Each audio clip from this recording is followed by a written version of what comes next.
حضرت جنید بغدادی رحمۃ اللہ علیہ نے اللہ کے سامنے سر ٹیکا اور اللہ سے دعا کی کہ یا اللہ میں شیطان سے ملاقات کرنا چاہتا ہوں۔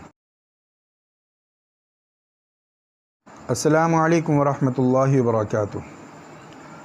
شیطان انسان کا کھلا دشمن ہے، یہ بات اللہ تبارک و تعالی نے قرآن میں بھی ارشاد فرمائی ہے اور نبی اکرم صلی اللہ علیہ وسلم نے احادیث مبارکہ میں بھی کئی مرتبہ ارشاد فرمائی ہے۔ اور شیطان انسان سے دشمنی نکالتا ہے، اور دشمنی نکالنے کا اس کا طریقہ یہ ہوتا ہے کہ وہ اس کو سیدھے راستے سے ہٹا کر برے راستے پر لگا دیتا ہے۔ اور ہمیں یہ بات بھی یاد رکھنا چاہیے کہ جس معیار کا انسان ہوتا ہے اسی معیار کا شیطان اس کے پیچھے لگا ہوا ہوتا ہے۔ مثال کے طور پر کوئی کاروباری انسان ہے تو اس کو ایسے ہی مائنڈ کا شیطان ملے گا جو اس کو کاروبار سے ریلیٹو کر کر بہکائے گا۔ مثلا دکان چھوڑ کر نماز پڑھنے مت جاؤ، اگر دکان چھوڑ کر جاؤ گے تو گراہک چلے جائیں گے، کاروبار میں نقصان ہو جائے گا۔ اسی طریقے سے اگر کوئی انسان دینی لائن سے جڑا ہوا ہے، چاہے وہ تبلیغی لائن ہو یا علم کی مدارس کی لائن ہو، تو شیطان اس کو اسی طریقے سے بہکاتا ہے۔ کوئی دنیاوی علم سے جڑا ہوا ہے تو شیطان اس کو دنیاوی علم سے بہکاتا ہے۔ خلاصہ یہ ہے کہ جس معیار کا انسان ہوتا ہے اسی معیار کا شیطان اس کے پیچھے لگا ہوا ہوتا ہے۔ آج ایسا ہی واقعہ ہم آپ کے سامنے لے کر آئے ہیں۔ ایک مرتبہ پیران پیر حضرت جنید احمد بغدادی رحمۃ اللہ علیہ بیٹھے ہوئے تھے کہ دل میں یہ خیال آیا کہ دنیا میں کتنی زیادہ بدکاریاں ہو رہی ہیں، کتنی زیادہ خونریزیاں ہو رہی ہیں، کتنا زیادہ فساد پھیلا ہوا ہے، اور ان سب کی وجہ شیطان ہے۔ تو شیطان ہی اگر راہ راست پر آ جائے، شیطان ہی اگر سدھر جائے تو یہ سارا کا سارا فساد ہی ختم ہو جائے گا۔ چنانچہ حضرت جنید بغدادی رحمۃ اللہ علیہ نے اللہ کے سامنے سر ٹیکا اور اللہ سے دعا کی کہ یا اللہ میں شیطان سے ملاقات کرنا چاہتا ہوں۔ اللہ نے دعا کو قبول کر لیا۔ دروازے سے باہر نکلے تو دیکھا ایک انسان کھڑا ہوا ہے۔ اس نے کہا جی حضرت فرمائیں آپ کیا کہہ رہے ہیں؟ تو حضرت جنید بغدادی رحمۃ اللہ علیہ اسے نہیں پہچان پائے کیونکہ وہ انسانی شکل میں تھا۔ معلوم کیا کہ آپ کون ہو؟ کہنے لگا میں ابلیس ہوں جس کو آپ نے ملاقات کے لیے بلایا ہے۔ تو حضرت نے اس کو اسلام کی دعوت دی اور فرمایا کہ تم اتنے بڑے عالم تھے، اللہ کے اتنے مقرب تھے، صرف ایک وجہ سے اللہ کی بارگاہ سے مردود کر دیے گئے کہ تم نے اللہ کا کہنا نہیں مانا۔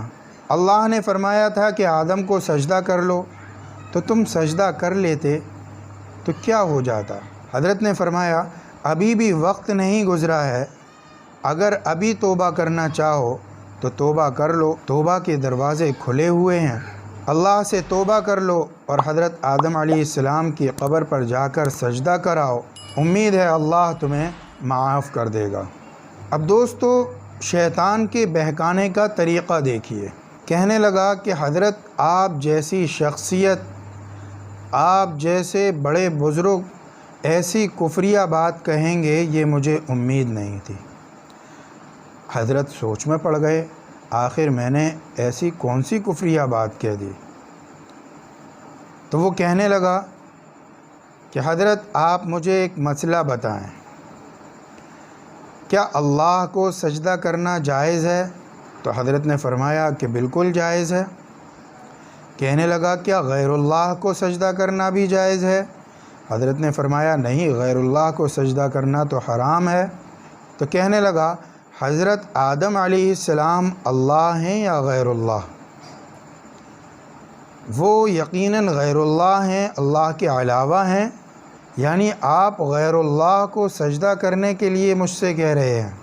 حضرت نے لکھا ہے کہ کچھ دیر کے لیے مجھے ایسا لگا کہ میرے دل سے ایمان نکلتا جا رہا ہے، چنانچہ میں نے فوراً لا حول ولا قوت الا باللہ پڑھا تو اللہ تبارک و تعالیٰ نے ذہن میں بات ڈالی اور فرمایا کہ یقیناً حضرت آدم علیہ السلام غیر اللہ ہیں، لیکن اس غیر اللہ کو سجدہ کرنے کا حکم کس نے دیا ہے؟ وہ اللہ نے دیا ہے۔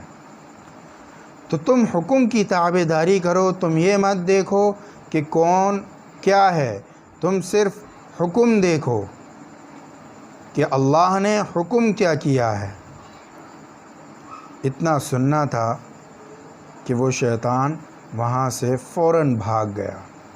اس واقعے سے ہمیں ایک تو سبق یہ ملا کہ شیطان ہمیں طرح طرح سے بہکاتا ہے اور ہم بہک بھی جاتے ہیں، اور اس کی خاص وجہ یہ ہے کہ ہمارا تعلق اللہ اور اللہ والوں سے ٹوٹ چکا ہے۔